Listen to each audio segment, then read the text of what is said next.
part of the Maui Desire Series and part of my pen name, Aaron Belsing. I write my normal thriller books under my name, Aaron R. Linsdau, and I've got my nonfiction books under Aaron Linsdau. Confusing? Yes, it's just how the algorithm works. But what I'm going to do is I'm going to show you what I do for dictation, because that's how I write almost all my books. So instead of typing madly on the computer, I actually use dictation. I've got a Sennheiser microphone and all this stuff, and it's hooked up to my iPad here. And what I do is I simply dictate my books, and that's what you're going to be watching. Now, one thing I want to do is share this live stream, so just a moment. All right. And that way, if anybody's on, I can actually respond. Here we go. Good. Working on it here. Here we go. Okay, hey, that looks good. Yeah, I had a massive technological meltdown today.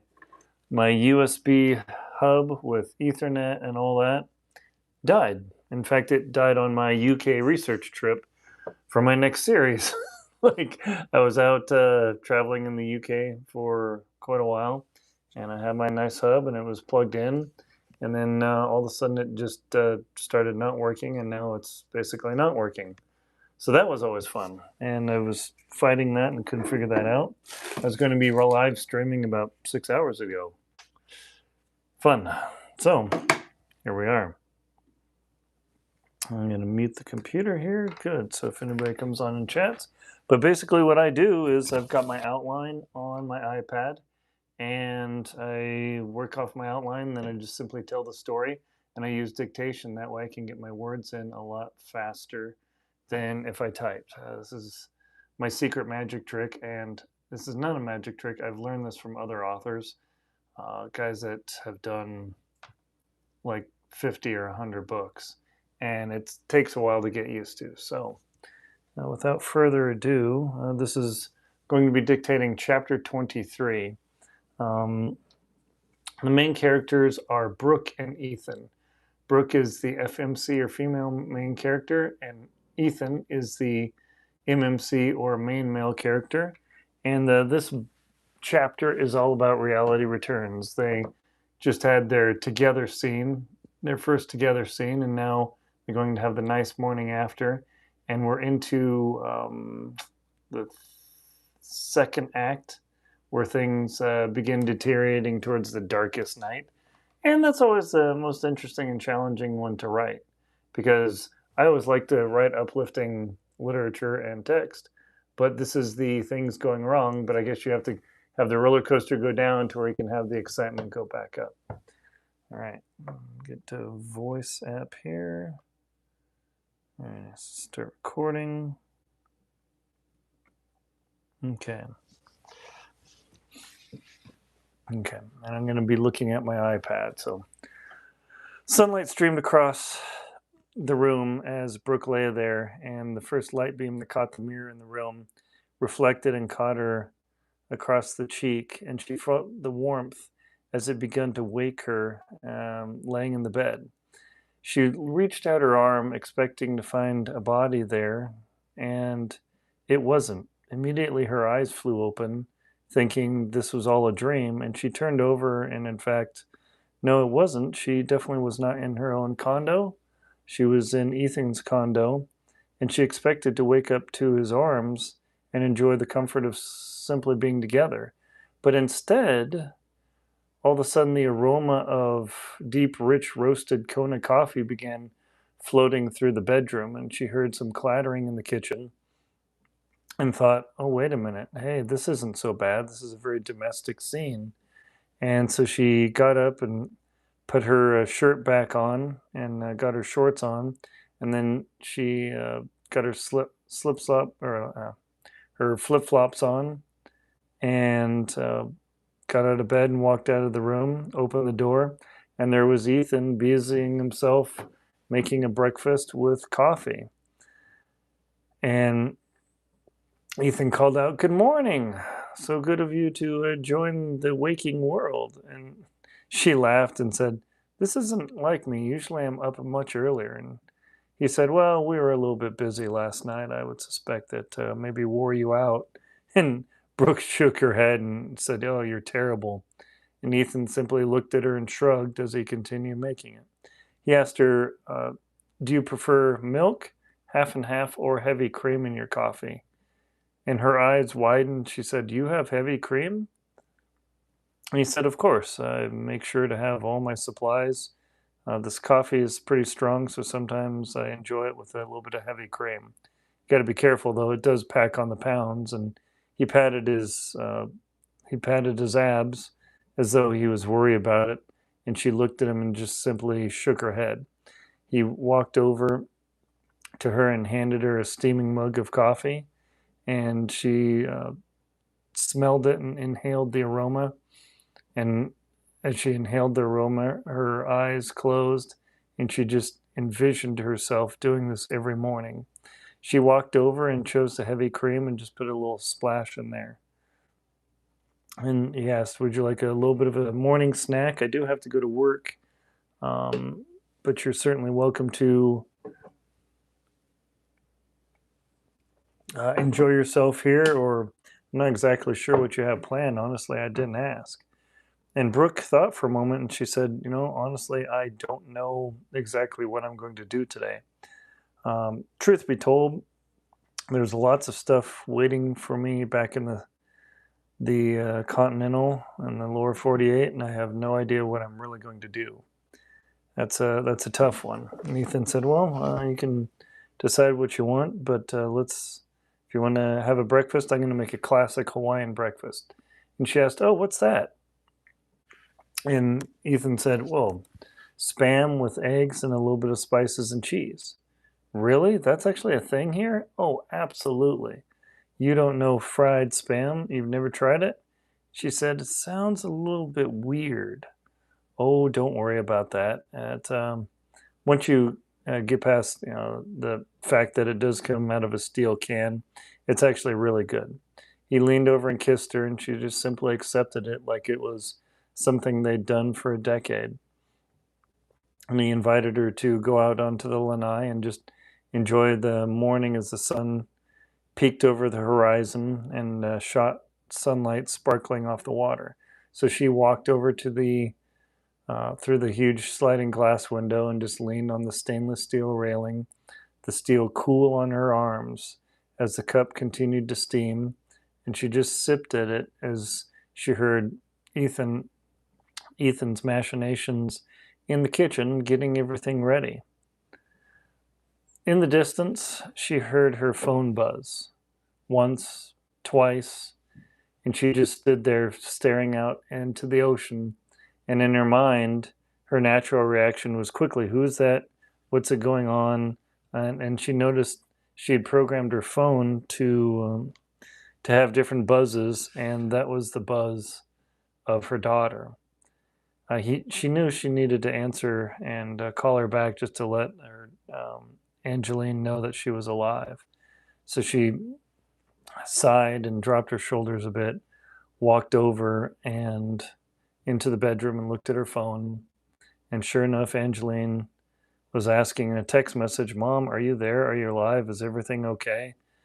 And Brooke thought about blowing it off for a moment, but she didn't want to stress out her daughter. So she found a coaster on the nightstand of Maui and set the cup on the coaster, and then picked up her phone and just keyed in a message, "Yes, sorry, I've been quite busy, and I will call you soon, but everything's okay, don't worry."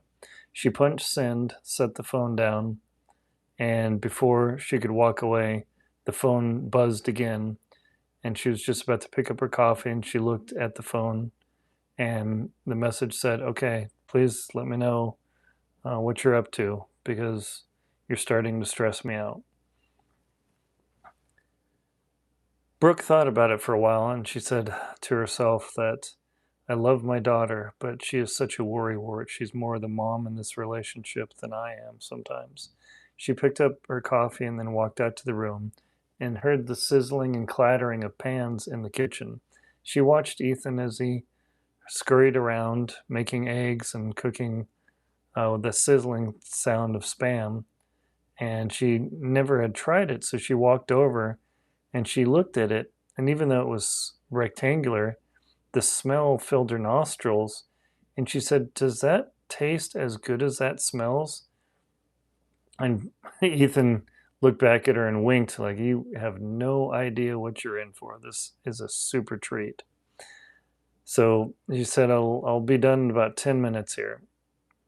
So Brooke walked back out to the lanai and just sat herself down in one of the seats and set her cup of coffee and kicked up her legs on the other chair and just sat and stared at the ocean, enjoying the moment and especially the memories of the night before.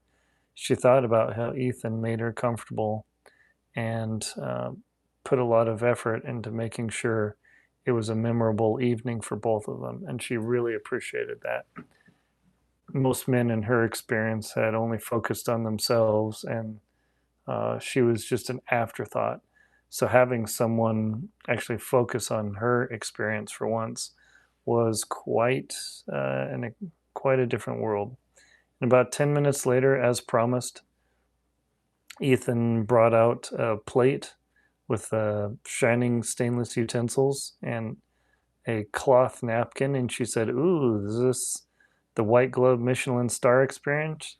And he laughed again. He said, "No, not quite. Just remember, when it all comes down to it, this is Spam out of a can. But please, dig in." They set the plates there, said a moment of thanks, and then Brooke tentatively sliced into the Spam with her fork, or with her knife and fork, and she picked it up, eyed it a little bit, and before she was going to put it in her mouth, Ethan said, "Try that straight away, if you don't mind, and then break the egg, the sunny side up egg into it, and then swirl it around. That changes the flavor completely." She closed her eyes for a moment, unsure if it would be good, took a bite, and began crunching the crispy outer and then the warm, soft, mushy center. And she said, "Oh my gosh," as she put her hand over her mouth. "This is a bit hot, but it tastes so good. It is salty though." And Ethan said, "Yeah, that's part of the magic is when you sweat so much here, you need that salt, so it actually works pretty well." And then she took another slice, and she followed Ethan's lead in that he used the fork to simply slice up the Spam instead of a knife, because she discovered it was more than soft enough to do that. So she sliced up another and smashed the egg and swirled it around, and then the dripping yellow yolk caught a glistening ray of sunlight and sparkled as it dripped on her plate. And she looked at that and she thought, "For Spam, this is awfully artistic." She raised it to her mouth and leaned over so she didn't drip anything on the t-shirt, the Cherry Blossom Festival Washington, D.C. cherry t-shirt that she borrowed from Ethan, and took a bite.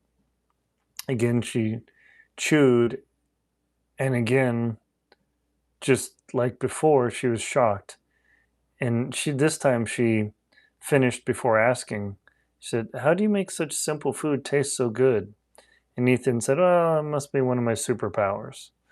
They continued chatting about the morning and where he bought the Spam and what she might do that day. And then as she was halfway through her breakfast, she heard her phone buzz again, but this time it had the generic buzz, and she knew who that was. She looked back over her shoulder several times, and Ethan said, "Well, don't worry if you need to." He looked over at her and said, "Don't worry if you need to go get that, please. And you've got your entire life to run. I know you have business to do in the States, so you know, feel free to go get it." And she said, "No, I know who that is. I'm not going to respond, or at least respond yet. It's a recruiter that's been after me, and honestly, I've got enough money for now, but I do eventually need a job." And Ethan nodded as he took another bite out of his egg yolk covered Spam and chased it with a swig of coffee and said, yeah, that can be a challenge. I know, trying to figure out a new job. You didn't mention that you're in between jobs. And she said, yeah, I ended up getting laid off from the last one. I had a big corporate buyout. And of course, half of us were on the naughty list, so we got chopped. But they paid me such a nice payout that it was easy for me to come to Hawaii. As Ethan continued eating his food and looking out, he noticed that Brooke was just a little bit detached. And he said, he looked at her and said, are you okay? And he said, oh yeah, with you, no problem, of course. It's just the entire world seems to be knocking on my door nonstop. And even when I'm 3,000 miles away, I just can't escape. Ethan nodded and didn't bother saying anything because he had the same challenges in his businesses. So they continued to work on breakfast. And then once they finished, Ethan took the plates in. He said, don't worry, I've got it taken care of. Just sit and enjoy the remnants of your coffee there. So she continued to sit there as he clattered around and loaded the dishwasher, and then came back out after another moment, and he kicked his legs high up on the stainless steel railing and asked her, what do you think you're going to do? I have to take off here relatively shortly. You are welcome to stay here, or if you want to run around the island, I can give you some ideas.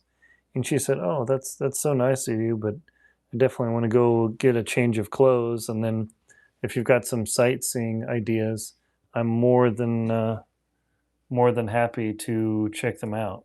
And he said, absolutely. I'll write a few down and I'll show you on your phone.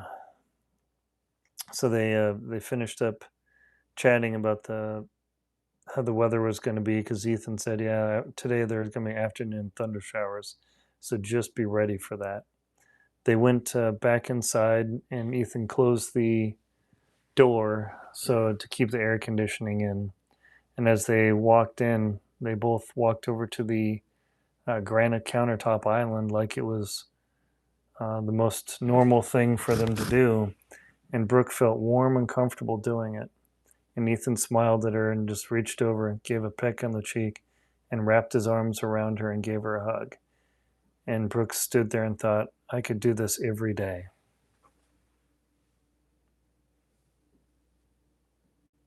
Boom, done.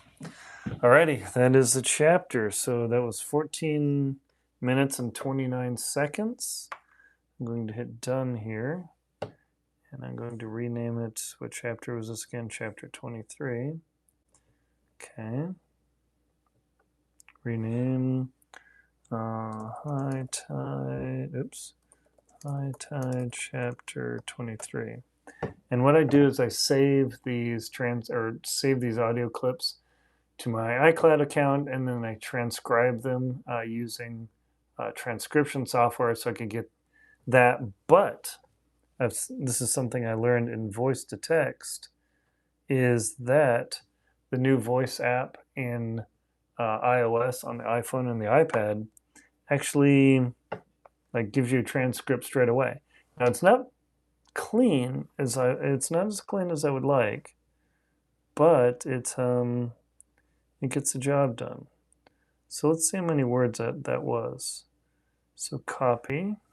So I'm copying this down, and I use Scrivener to do my writing. High tide at Hana. Okay. Chapter 23, morning after. All right. Morning after. Paste. Okay, that's 2,256 words. That's right about where I wanted that chapter to be. And that was for how many minutes? 14 and a half minutes. So I'm going to figure out how long that was. That would actually work very well. So if you'll excuse me, I'm going to, let's see, travel productivity. Okay, here we go.